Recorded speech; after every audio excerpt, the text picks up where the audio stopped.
Good morning. We are exploring our fifth source of wonder and wisdom, earth-centered traditions, celebrating life and nature's rhythms. I'm joined in the sanctuary today by some of our Council of Gnomes. And this gnome here is Earthy. He represents our seventh principle, encouraging us to care for planet Earth, the home that we share with all the other plants and animals.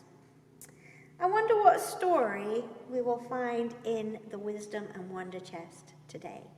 Today's story is called Greta and the Giants by Zoe Tucker.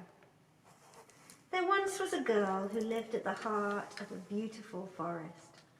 Her name was Greta. One morning, things were not quite as they should be. Greta stepped out into her yard, and there, huddled together in the shadows of the trees, were all the animals of the forest.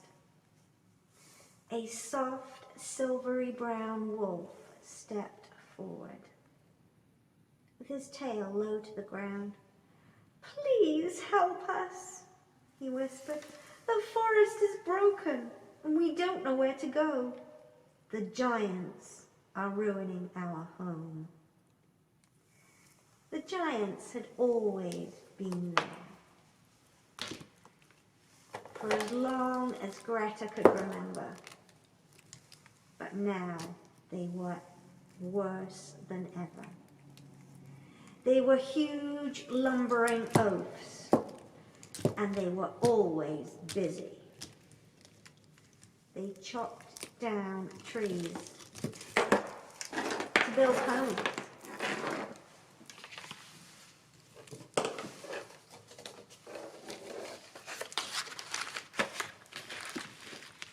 Then they chopped down more trees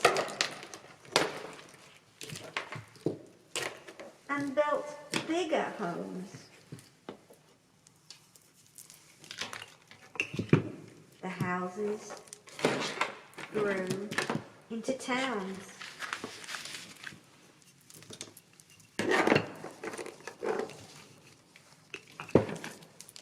And the towns grew into cities. They built factories and shops and cars and planes. They worked all day and all night until eventually there was hardly any forest left.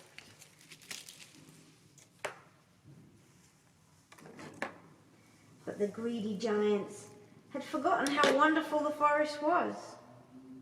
They didn't see all the little birds and bugs and butterflies and bears that trembled in the shadows, and no one told them to stop because everyone was scared of them. Everyone except Greta. "Will you help us?" asked the wolf. Greta looked around her. The animals looked tired and sad. She had to help them, but how? Then Greta had an idea.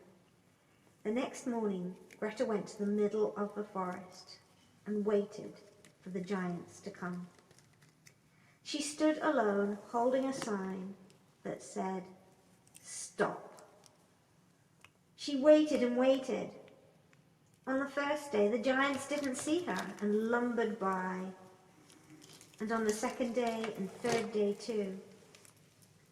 But on the fourth day, something strange happened.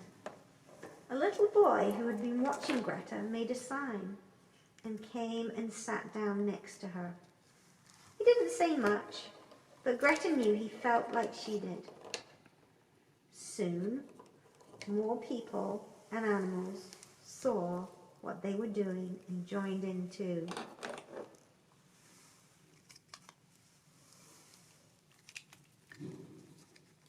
Before long, a huge crowd filled the forest, stretching out to the city and the roads beyond.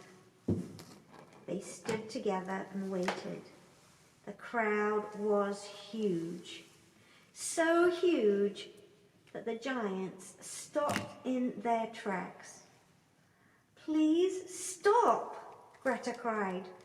"Your greedy behavior is spoiling our home. You've broken the trees and trampled the flowers, and now the bees and birds have flown away. These animals are homeless, and our forest is dying." After Greta spoke, everything was silent. But then everyone in the crowd started to shout, "The smoke from your fires is choking the air. And please stop cutting down the trees. You could help plant new ones and mend my home. And we need to take care of our forest and live together. Will you please try?" they all said.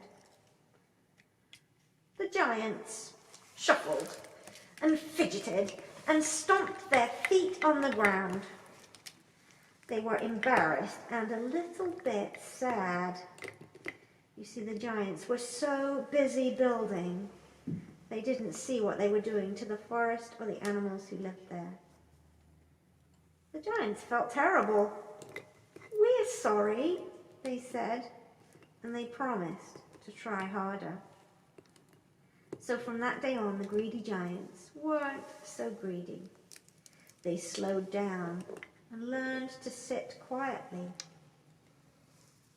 They stopped working all the time and instead took up new hobbies. They stopped chopping down trees and learned all about gardening and living in the forest. They cooked, repaired, tidied, and shared. And before long, the forest became more beautiful than they could ever have imagined. Blessed be.